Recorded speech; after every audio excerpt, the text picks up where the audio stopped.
بسم اللہ الرحمن الرحیم۔ السلام علیکم ورحمۃ اللہ وبرکاتہ۔ بے نمازی بھی جنت میں جائے گا۔ حضور اقدس صلی اللہ علیہ وسلم نے فرمایا کہ میں ایک ایسے شخص کو جانتا ہوں کہ جس نے اللہ کی راہ میں ایک بھی سجدہ نہیں کیا، پر اللہ اسے جنت دے گا۔ اور وہ شخص خیبر کے موقع پر ایک چرواہا حضور اقدس صلی اللہ علیہ وسلم کی خدمت میں آیا۔ وہ یہودیوں کی بکریاں چراتا تھا۔ اس چرواہے نے جب دیکھا کہ خیبر سے باہر مسلمانوں کا لشکر پڑاؤ ڈالے ہوئے ہے، اس کے دل میں خیال آیا کہ میں جا کر ان سے ملاقات کروں اور دیکھوں کہ یہ مسلمان کیا کہتے ہیں اور کیا کرتے ہیں۔ چنانچہ بکریاں چراتا ہوا مسلمانوں کے لشکر میں پہنچا اور ان سے پوچھا کہ تمہارے سردار کہاں ہیں؟ صحابہ کرام رضوان اللہ علیہم اجمعین نے بتایا کہ ہمارے سردار حضور صلی اللہ علیہ وسلم اس خیمے کے اندر ہیں۔ پہلے تو اس چرواہے کو ان کی باتوں پر یقین نہیں آیا۔ اس نے سوچا کہ اتنے بڑے سردار ایک معمولی سے خیمے کے اندر کیسے بیٹھ سکتے ہیں۔ اس کے ذہن میں یہ تھا کہ جب آپ اتنے بڑے بادشاہ ہیں تو بہت ہی شان و شوکت اور ٹھاٹ باٹ کے ساتھ رہتے ہوں گے، لیکن وہاں تو کھجور کے پتوں کی چٹائی سے بنا ہوا خیمہ تھا۔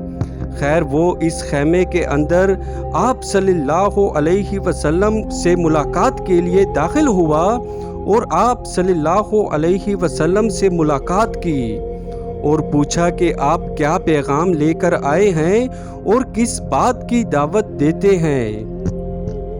حضور اقدس صلی اللہ علیہ وسلم نے اس کے سامنے اسلام اور ایمان کی دعوت رکھی اور اسلام کا پیغام دیا۔ اس نے پوچھا کہ میں اگر اسلام کی دعوت قبول کر لوں تو میرا کیا انجام ہوگا اور کیا رتبہ ہوگا؟ حضور اقدس صلی اللہ علیہ وسلم نے فرمایا کہ اسلام لانے کے بعد تم ہمارے بھائی بن جاؤ گے اور ہم تمہیں گلے سے لگائیں گے۔ اس چرواہے نے کہا کہ آپ مجھ سے مذاق کر رہے ہیں، میں کہاں اور آپ کہاں؟ میں ایک معمولی سا چرواہا ہوں اور میں ایک سیاہ فام انسان ہوں۔ میرے بدن سے بدبو آ رہی ہے، ایسی حالت میں آپ مجھے کیسے گلے سے لگائیں گے؟ حضور اقدس صلی اللہ علیہ وسلم نے فرمایا کہ ہم تمہیں ضرور گلے لگائیں گے اور تمہارے جسم کی سیاہی کو خدا تعالیٰ تابانی سے بدل دیں گے اور حق تعالیٰ تمہارے جسم سے اٹھنے والی بدبو کو خوشبو سے تبدیل کر دیں گے۔ یہ باتیں سن کر وہ فوراً مسلمان ہو گیا اور کلمہ شہادت پڑھ لیا۔ پھر حضور اقدس صلی اللہ علیہ وسلم سے پوچھا کہ حضور اب میں کیا کروں؟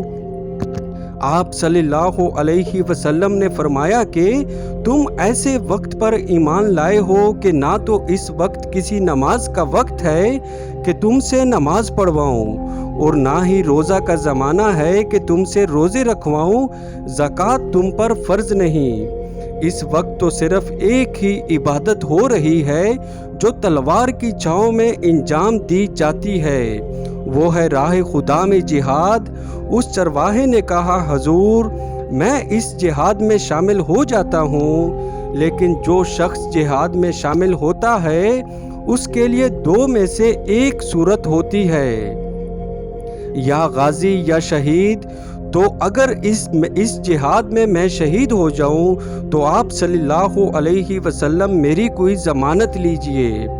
حضور اقدس صلی اللہ علیہ وسلم نے فرمایا کہ میں اس بات کی ضمانت لیتا ہوں کہ اگر تم اس جہاد میں شہید ہو گئے تو حق تعالیٰ تمہیں جنت میں پہنچا دیں گے اور تمہارے جسم کی بدبو کو خوشبو میں تبدیل فرما دیں گے اور تمہارے چہرے کی سیاہی کو سفیدی میں تبدیل فرما دیں گے۔ چونکہ وہ چرواہا یہودیوں کی بکریاں چراتا ہوا وہاں پہنچا تھا، اس لیے حضور اقدس صلی اللہ علیہ وسلم نے فرمایا کہ تم یہودیوں کی بکریاں لے کر آئے ہو ان کو جاکر واپس کرو، اس لیے کہ یہ بکریاں تمہارے پاس امانت ہیں۔ اس سے اندازہ لگائیں کہ جن لوگوں کے ساتھ جنگ ہو رہی ہے، جن کا محاصرہ کیا ہوا ہے، ان کا مال غنیمت ہے، لیکن چونکہ وہ چرواہا بکریاں معاہدے پر لے کر آیا تھا، اس لیے آپ صلی اللہ علیہ وسلم نے حکم دیا کہ پہلے وہ بکریاں واپس کر کے آؤ، پھر آ کر جہاد میں شامل ہونا۔ چنانچہ اس چرواہے نے جا کر بکریاں واپس کی اور واپس آ کر جہاد میں شامل ہوا اور شہید ہو گیا۔ جب جنگ ختم ہوئی تو حضور اقدس صلی اللہ علیہ وسلم لشکر کا جائزہ لینے لگے۔ ایک جگہ آپ صلی اللہ علیہ وسلم نے دیکھا کہ صحابہ کرام کا مجمع اکٹھا ہے۔ جب آپ صلی اللہ علیہ وسلم قریب پہنچے تو ان سے پوچھا کہ کیا بات ہے؟ صحابہ کرام نے فرمایا، جو لوگ جنگ میں شہید ہو گئے ہیں ان میں سے ایک آدمی ایسا بھی ہے کہ جس کو ہم میں سے کوئی نہیں پہچانتا۔ آپ صلی اللہ علیہ وسلم نے فرمایا کہ مجھے دکھاؤ۔ جب آپ صلی اللہ علیہ وسلم نے دیکھا تو فرمایا کہ تم اس شخص کو نہیں پہچانتے، مگر میں اس شخص کو پہچانتا ہوں۔ یہ چرواہا ہے اور یہ وہ عجیب و غریب بندہ ہے جس نے خدا کی راہ میں ایک بھی سجدہ نہیں کیا، اور میں اس بات کی گواہی دیتا ہوں کہ حق تعالیٰ نے سیدھا اس کو جنت الفردوس میں پہنچا دیا ہے، اور میری آنکھیں دیکھ رہی ہیں کہ ملائکہ اس کو غسل دے رہے ہیں، اور اس کی سیاہی سفیدی میں تبدیل ہو گئی ہے اور اس کی بدبو خوشبو سے تبدیل ہو گئی ہے۔ اندازہ کیجئے، دیکھیے، اگر کچھ عرصہ پہلے اس چرواہے کو موت آ جاتی تو سیدھا جہنم میں چلا جاتا، اور اب اس حالت میں موت آئی کہ ایمان لا چکا ہے اور سرکار دو عالم صلی اللہ علیہ وسلم کا غلام بن چکا ہے۔ تو اب حق تعالیٰ نے اتنا بڑا انقلاب پیدا فرما دیا، اس لیے فرمایا اعتبار خاتمے کا ہے۔ اس لیے بڑے بڑے لوگ لرزتے رہے اور یہ دعا کرتے رہے کہ خدایا حسن خاتمہ عطا فرمائیے، ایمان پر خاتمہ عطا فرمائیے۔ کس بات پر انسان ناز کرے، فخر کرے اور اترائے؟ اس لیے کہ کیا معلوم کہ کل کیا ہونے والا ہے۔ اس لیے فرمایا کہ کسی کو بھی حقیر مت سمجھو۔ اللہ پاک عمل کی توفیق عطا فرمائے، آمین یا رب العالمین۔ اگر ویڈیو پسند آئی ہو تو میرے چینل کو سبسکرائب کریں، ویڈیو کو لائک اور شیئر کریں۔ جزاک اللہ، اللہ حافظ۔